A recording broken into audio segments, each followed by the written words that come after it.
اور سرکار دو عالم صلی اللہ علیہ وسلم نے ایک موقع پر فرمایا تھا امیر معاویہ رضی اللہ تعالی عنہ کو کہ اگر اللہ تبارک و تعالی تجھے حکومت عطا کرے تو فاتق اللہ، اللہ سے ڈرنا۔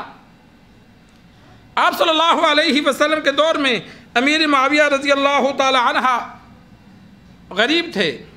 ایک حدیث میں موجود ہے، ایک عورت کو جب طلاق ہوئی یا بیوہ ہوئی تو آپ صلی اللہ علیہ وسلم نے اسے کہا تھا کہ تم مجھے بتانا۔ جب عدت پوری ہوئی تو اس نے آپ صلی اللہ علیہ وسلم سے آ کر عرض کی کہ یا رسول اللہ، معاویہ نے بھی شادی کا پیغام بھیجا ہے۔ تو آپ صلی اللہ علیہ وسلم نے اس موقع پہ فرمایا تھا فَسُعْلُوكٌ لَا مَالَ لَهُ، معاویہ سے شادی نہ کرو، وہ غریب ہے۔ انسان کسی کو مشورہ دیتا ہے نا، تو اس مشورے میں آپ صلی اللہ علیہ وسلم نے فرمایا کہ معاویہ کے حالات درست نہیں ہیں، آپ اسامہ سے شادی کر لو۔ آپ صلی اللہ علیہ وسلم کے منہ بولے بیٹے کا بیٹا اسامہ تھا۔ ام ایمن رضی اللہ تعالی عنہ کا واقعہ ہے، تو انہوں نے پھر شادی کر لی۔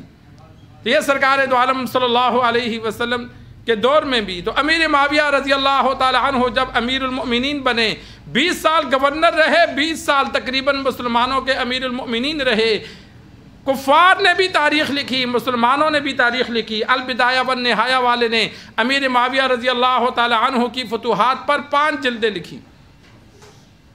اتنا بڑا عرصہ، لیکن صحابی رسول تھے، آپ صلی اللہ علیہ وسلم کے تربیت یافتہ تھے۔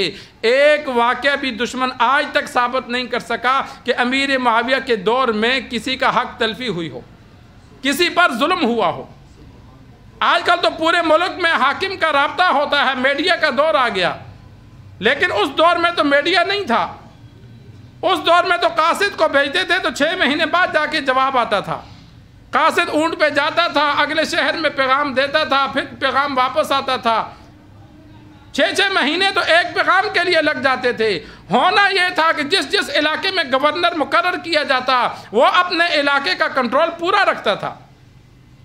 اگر کوئی خلاف واقعہ یا کوئی گورنر غلطی کر بیٹھے تو پھر حاکم وقت کو شکایت جاتی تھی۔ عمر فاروق رضی اللہ تعالی عنہ حج کے موقع پر پھر گورنروں کو، علاقے کے لوگوں کو، دور دراز سے مسلمان حج کرنے آتے تو اس موقع پر جمع کر کے پوچھتے تھے کہ ہاں بھائی تمہارے علاقے کا گورنر کیسا ہے، نظام کیسا چل رہا ہے، کسی پہ ظلم تو نہیں ہوا۔ اگر کوئی شکایت ہوتی تو اسی موقع پر وہاں سزا دیتے۔ تو امیر معاویہ رضی اللہ تعالی عنہ کے پورے دور حکومت میں دشمن ایک واقعہ بھی ظلم کا ثابت نہ کر سکا، اس لیے کہ آپ صلی اللہ علیہ وسلم کے تربیت یافتہ تھے۔ حافظ ابن کثیر رحمہ اللہ نے تفسیر ابن کثیر میں واقعہ موجود ہے، ایک بندے نے امیر معاویہ رضی اللہ تعالی عنہ کے دور میں مالدار تھا، اس نے غریب کے دانت توڑ دیے۔ اب اصول تو یہ ہے کہ دانت کے بدلے دانت توڑے جائیں گے یا اگلا مال لینے پہ راضی ہو جائے۔ ایک دان کے بدلے میں 5 اونٹ دیے جاتے ہیں۔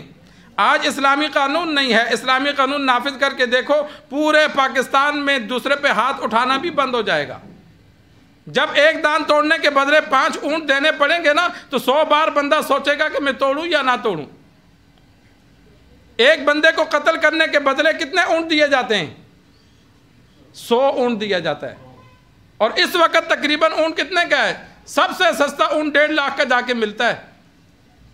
تو اگر کوئی قاتل سے 1.5 کروڑ روپیہ پوری جائیداد نیلام کر کے مقتول والوں کو دی جائے تو پھر عقل آ جائے گی، قتل و قتال خود بند ہو جائے گا۔ ہمارے ہاں ہوتا کیا ہے، 2-3 لاکھ میں صلح کروا دیتے ہیں، یا قیدی جیلوں میں رہتا ہے، سزا ہے نہیں۔ صحابہ کا دور تھا، وہاں یہ دیر نہیں ہوتی تھی، آج قتل ہوا کل سزا ہوتی تھی۔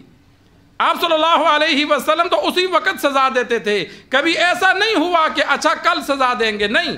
آپ صلی اللہ علیہ وسلم کی سیرت کا مطالعہ کر کے دیکھیں کہ قتل ثابت ہوا تو یہ نہیں فرمایا اچھا کل۔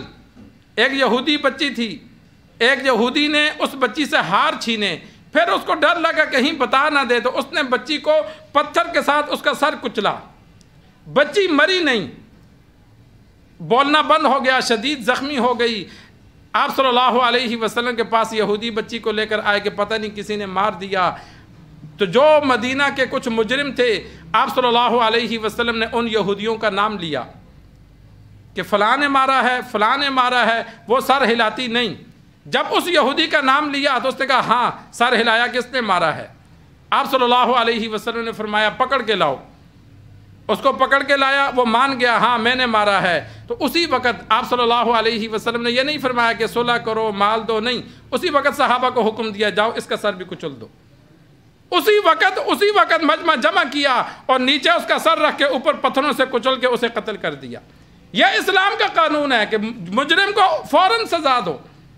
اس سے عوام کے دلوں میں خوف بیٹھتا ہے، جس سے وہ برے کاموں سے رکتے ہیں۔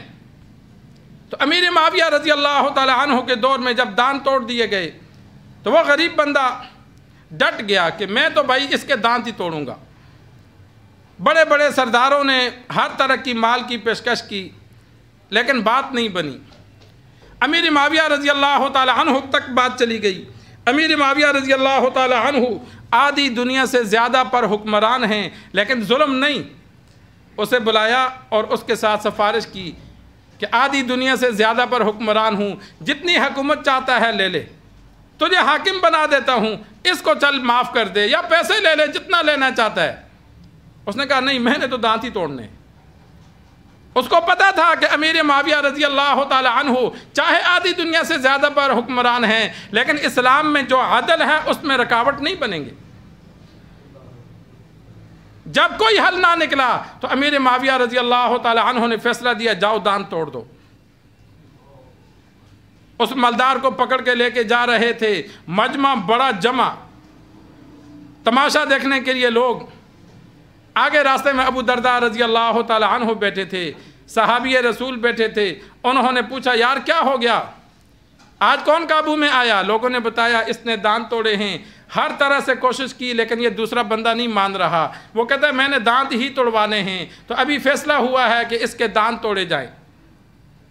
بڑے گراؤنڈ میں جا کر سب لوگوں کے سامنے توڑے جاتے تھے، سزا سب لوگوں کے سامنے۔ قرآن مجید کا حکم ہے کہ سزا لوگوں کے سامنے دو، علی الاعلان دو۔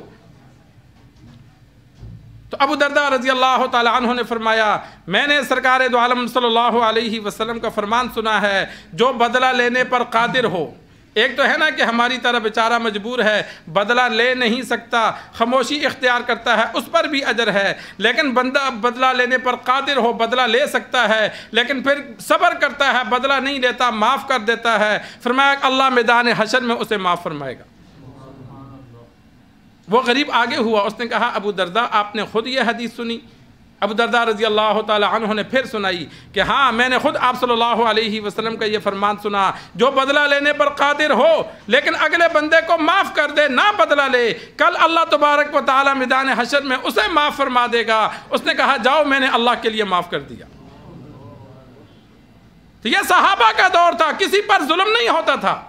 تو امیر معاویہ رضی اللہ تعالی عنہ نے آدھی دنیا سے زیادہ پر 19 سال خلافت قائم رکھی، 19 سال حکومت کی۔ ایک واقعہ بھی کوئی ایسا ثابت نہیں کر سکتا کہ ان کے دور میں کسی کا حق طلب ہوا ہو اور اسے انصاف نہ ملا ہو۔